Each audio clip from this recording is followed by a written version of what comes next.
అందరికీ నమస్కారం. నేను మీ సుజాత. పచ్చిరొయ్యలతో వేపుడు అనేది ఏ విధంగా తయారు చేసుకోవాలో చూద్దాం. టేస్ట్ అయితే సూపర్గా ఉంటుంది. ఫ్రాన్స్ ఫ్రై అనేసరికి పిల్లలు పెద్దలు కూడా అందరూ ఇష్టపడతారు. ఎప్పుడూ చేసేలా కాకుండా ఇలా ఒకసారి ట్రై చేసి చూడండి. టేస్ట్ అయితే అదిరిపోయింది అసలు. ఇది బిర్యానీలోకి అయితే సూపర్గా ఉంటుంది. రైస్, చపాతీ, అంతేకాకుండా మనకి ఈవినింగ్ టైంలో స్నాక్ కింద కూడా సూపర్గా ఉంటుంది. ఒకసారి మీరు ఎప్పుడైనా పచ్చిరొయ్యలు తెచ్చుకున్నప్పుడు ఇలా ట్రై చేసి చూడండి. అందరికీ బాగా నచ్చుతుంది. దీన్ని తయారు చేయడం కూడా చాలా ఈజీ. మనం ఎక్కువగా పచ్చడిలు అనేసరికి వేపుడు, ఇగురు, పులుసు ఇలా బిర్యానీ చేస్తూ ఉంటాం. ఇంకా పచ్చడి కూడా పెడతాం పిగిలే. అలాగే కాకుండా మనం ఇలా వేపుడు అనేది ఇలా డిఫరెంట్గా ట్రై చేసి చూడండి. టేస్ట్ అయితే సూపర్, ఇంకా అసలు ఎక్సలెంట్. ఇంకా మా ఇంట్లో అయితే బాగా నచ్చింది. మీరు కూడా ఒకసారి నేను చూపించిన విధంగా ట్రై చేయండి. నా ఛానల్ని సపోర్ట్ చేయండి మీరు అందరూ కూడా. ముందుగా ఈ పచ్చిరొయ్యల వేపుడు తయారు చేయడానికి నేనైతే 1/2 కేజీ పప్పు రొయ్యలు తీసుకున్నాను. ఇవి చాలా ఫ్రెష్గా ఉన్నాయి. ఫ్రెష్గా ఉన్నప్పుడు అయితే మనకి పొట్టు అనేది రాదు, పై పొట్టు. అందువల్ల నేను ముందుగా వేడి నీళ్ళు కాచుకుని వేసుకుంటున్నాను. వేసిన తర్వాత ఇవన్నీ వంపేసి అందులో మళ్ళీ చన్నీళ్ళు వేసి మళ్ళీ ఒకసారి వంపేశాను. ఇప్పుడు రొయ్యలు అనేవి పై పొట్టు అంతా ఈజీగా వచ్చేస్తుంది మనకి. ఇప్పుడు నేను చూపించిన విధంగా మీరు పై పొట్టు అనేది పచ్చిరొయ్యలకి ఇలా ఒలిచేసుకోవాలి. చూసారా, ఇలా ఒకవైపు అంతా లూజ్ చేసి వెనకాల నుంచి లాగేస్తే వచ్చేస్తుంది. మధ్యలో ఈయన కింద ఉంటుంది, ఇది ఇసుకలా ఉంటుంది. దాన్ని తీసి పడేయాలి. అలా నేను చూపించిన విధంగా ప్రతి రొయ్య కూడా మొత్తం పైన పొట్టంతా ఒలిచేసి మధ్యలో ఉన్న ఈయనే ఉంటుంది కదా, తీసేసుకోవాలి. అది తీయకపోతే మనకి తినేటప్పుడు కరకరలాడుతుంది, ఇసుక కింద ఉంటుంది. ఇలా నేను చూపించిన విధంగా మొత్తం అన్నీ కూడా పచ్చిరొయ్యలు ఒకసారి చేసుకోండి. ఇవి శుభ్రంగా ఒక 3 నుంచి 4 సార్లు కడిగేసుకోవాలి. కొంచెం జిడ్డుగా అంటే పసుపు సాల్ట్ వేసి కడిగేసుకోండి. నేనైతే సాల్ట్ వేసి కడిగేసాను. ఇలా కడిగేసిన తర్వాత చూసారా ఎంత బాగా వచ్చాయో, ఫ్రెష్గా ఉన్నాయి. పప్పు అనేది ఎక్కువైంది.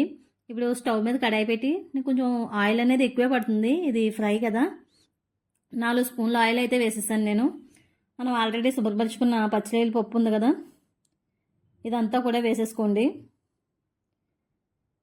ఇలా వేసేసి ఒకసారి బాగా కలపాలి. అంటే మనం ఈ వేడికి మనం వేసుకున్న పచ్చిరొయ్యలు ఉన్నాయి కదా, ఇందులోంచి వాటర్ అనేది బయటకు వచ్చేస్తుంది. చూసారా, వాటర్ అంతా కూడా బయటకు వచ్చేస్తుంది కదా. అవి పచ్చిరొయ్యలు అనేవి ఇలా రౌండ్గా అయిపోతాయి. మంట అనేది పెద్ద మంట కాకుండా మీడియం ఫ్లేమ్ మీద అయితే మనం కర్రీ తయారు చేసుకుంటే టేస్ట్ బాగుంటుంది. ఇంకా ముక్క అనేది బాగా ఉడుకుతుంది. ఈ విధంగా బాగా వేపాలంటే బాగా డీప్ ఫ్రై కాకుండా మనం ఎలాగా మసాలా వేసాక వేపుతాం కాబట్టి ఇలా వేపుకుంటే సరిపోతుంది. వేపేసిన తర్వాత ఇది ఒక బౌల్లో తీసుకుని పక్కన ఉంచుకోవాలి. ఇప్పుడైతే మసాలా కోసం అయితే ధనియాలు 2 ఇంచెస్ అల్లం ముక్క, ఒక 7-8 ఎండుమిర్చి, ఒక వెల్లుల్లిపాయ, జీలకర్ర అయితే 1 స్పూను, ధనియాలు 1 స్పూను, 2 లవంగాలు తీసుకుని ఇదంతా కూడా మిక్సీ పట్టించేసుకోండి. అంటే వాటర్ వేయకుండా నేను ఇలా మురుంగా పట్టించాను. చూసారా ఎంత మురుంగా వచ్చిందో. ఇలా పట్టించుకుంటే మనకి ఫ్రై అనేది టేస్ట్ బాగుంటుంది. ఇప్పుడు ఆల్రెడీ మనం పచ్చిరొయ్యలు వేపుని తీసేసాం కదా, అదే ఆయిల్లో కొద్దిగా ఒక 1/2 టేబుల్ స్పూన్ పసుపు వేసాను. ఇవి ఉల్లిపాయ ముక్కలు, ఇవి సన్నగా తరిగాను నేను. చిన్న ఉల్లిపాయలు అయితే 2 కట్ చేసుకోండి, పెద్ద ఉల్లిపాయ అయితే 1 సరిపోతుంది. మీకు కొంచెం గ్రేవీ లాంటిది అయినా కావాలి అనుకుంటే కనుక, రైస్లో కలుపుకోవడానికి ఎక్కువగా ఉండాలి అనుకునే వాళ్ళు ఉల్లిపాయలు అనేవి ఇంకో 2-3 యాడ్ చేసుకోవచ్చు. సరే, ఇలా మొత్తం అంతా కూడా వేపేసుకోవాలి. మంట అనేది మీడియం ఫ్లేమ్ మీద ఉంచండి, లేదా మూకుడు అనేది మాడిపోతుంది. మీడియం ఫ్లేమ్ మీద ఉల్లిపాయలన్నీ కూడా బాగా బ్రౌన్ కలర్ వచ్చే వరకు కూడా వేపండి. ఇలా వేపడం వల్ల పచ్చివాసన అంతా పోయే వరకు వేపాలి. ఇందులోకి నేను సాల్ట్ అయితే ఒక 1/2 స్పూన్ సాల్ట్ పట్టింది నాకు. సాల్ట్ ముందుగానే వేసేసి వేపడం వల్ల ఉల్లిపాయలు అనేవి తొందరగా ఫ్రై అయిపోతాయి. ఇలా మొత్తం అంతా కలుపుతూ ఒకసారి వేపిన తర్వాత మనం ఇప్పుడు ఆల్రెడీ గ్రైండ్ చేసుకున్న మసాలా ఉంది కదా, ఈ మసాలా అంతటిని కూడా వేసేయండి. ఇందులో వేసేసి ఒకసారి బాగా కలపాలి. ఈ ఉల్లిపాయలకి ఈ మసాలా అంతా పట్టి మొత్తం ఆయిల్లో బాగా ఫ్రై అవ్వాలి. అండ్ మీడియం ఫ్లేమ్ మీద వేపండి. ఇలా వేపడం వల్ల బాగా టేస్ట్ అనేది, ఫ్లేవర్ కూడా బాగుంటుంది. ఇప్పుడు మనం ఆల్రెడీ వేపుకున్న పచ్చిరొయ్యలు ఉన్నాయి కదా, ఇవన్నీ కూడా ఇందులో వేసేసుకోవాలి.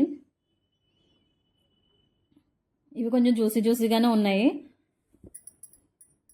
మీరు పచ్చిరొయ్యలు చేసుకున్న వెంటనే వేపేసుకుంటే మనకి పాడవకుండా ఉంటాయి. ఒకవేళ చేసిన తర్వాత కొంచెం టైం పడుతుంది అంటే కనుక కొంచెం పసుపు, సాల్ట్ వేసి పక్కన ఉంచుకోవాలి. కలిపేసి పక్కన ఉంచుకుంటే మనకి ఒక పావు గంట అరగంట వరకు పాడవు. ఇప్పుడు చూసారా బాగా వేగిన తర్వాత మూత పెట్టేయండి. బాగా స్లిమ్లో ఉంచాలి. మంట అనేది బాగా మీడియం ఫ్లేమ్ బాగా చిన్నగా ఉంటుంది. సన్న మంట మీద ఉంటే మీకు ఈ ఫ్రై అనేది బాగుంటుంది. మూత పెట్టడం వల్ల ఈ మసాలా అంతా కూడా ఈ ముక్కలకి పట్టి పచ్చడికి పట్టి టేస్ట్ అయితే లోపల వరకు వెళ్తుంది. టేస్ట్ అయితే సూపర్గా ఉంటుంది. ఇందులో కొద్దిగా కొత్తిమీర అయితే వేసాను నేను. కొత్తిమీర వేయడం వల్ల ఫ్లేవర్ అనేది సూపర్గా ఉంటుంది. టేస్ట్ కూడా బాగుంటుంది. పచ్చిమిర్చి అయితే కొద్దిగా చివర్లో ఇరగొట్టి ఇలా వేసుకుంటే ఒక 4 పచ్చిమిరపకాయలు అయితే వేసాను నేను. ఇలా వేసేసి బాగా కలపాలి. చూసారా ఎంత బాగా వచ్చిందో. ఫ్రై అయితే చాలా బాగా ఫ్రై అవుతుంది. ఇప్పుడు చూస్తుంటే నోరు ఊరిపోతుంది. ఇలా వేగిన తర్వాత ఒకసారి వేపేసి మొత్తం అంతా కలిపేయాలి. అడుగు అనేది మాడు పట్టకుండా చుట్టూరు మాడు పట్టకుండా మీరు బాగా కలిపేసిన తర్వాత దీంట్లో ఆయిల్ అయితే ఎక్కువ ఏం కనిపించట్లేదు కదా, ఫ్రై అయిపోతుంది. ఆయిల్ ఎంత ఉన్నా సరే పచ్చళ్ళు అయినా సరే బాగా అబ్జర్వ్ చేసేస్తుంది. ప్రోటీన్ ఫుడ్ ఇది. హెల్త్కి అయితే చాలా మంచిది. పిల్లలైతే మరీ ఇష్టపడుతూ ఉంటారు. ఇలా వేపేసిన తర్వాత ఒకసారి మూత పెట్టేసి ఒక 10 నిమిషాలు బాగా మగ్గనివ్వండి. అప్పుడు మనకి పచ్చళ్ళలో ఉన్న వాటర్ అంతా కూడా ఈ మసాలాకు పట్టి బాగా ఫ్రై అవుతుంది. చూసారా ఆల్మోస్ట్ ఫ్రై అయిపోయింది కర్రీ. చూస్తే ఇంకా అలా తినకుండా ఉండలేమనిపిస్తుంది, అంత రుచిగా ఉంది ఇది. ఇప్పుడు స్టవ్ ఆఫ్ చేసేసి మనం ఒక ప్లేట్లోకి దీన్ని సర్వ్ చేసుకోవడమే. ఇలా వేపుకున్న ప్రాన్స్ ఫ్రై అనేది రైస్లోకి అయితే సూపర్గా ఉంటుంది. బిర్యానీలోకి అయితే ఎంటీ బిర్యానీ చేసుకుని మనం ప్లెయిన్ బిర్యానీ చేసుకుంటాం కదా, అలా చేసుకుని బగారా రైస్లో కానీ ఇలా వేసుకుని తింటే మరి ఆ టేస్టే వేరు, ఇంకా అదిరిపోతుంది. చపాతీలో కూడా సూపర్గా ఉంటుంది. నిమ్మకాయ పిండుకుంటే టేస్ట్ అనేది ఇంకా సూపర్గా ఉంటుంది. నెక్స్ట్ మీకు ఏ రెసిపీ కావాలో కామెంట్ చేయండి. ఈ వీడియో కనుక మీకు నచ్చినట్టయితే లైక్ చేయండి. సుజాత కుక్ ఫైల్ నా ఛానల్ని సపోర్ట్ చేయండి. నీకు మరిన్ని మంచి రెసిపీస్ పరిచయం చేస్తాను. నా ఛానల్ని ఇలాగే ఆదరించండి. Thank you for watching. So రైస్లోకి అయితే ఇంకా సూపర్గా ఉంది, ఎక్సలెంట్. ఇంకా thank you for watching. Please subscribe my channel. Thank you so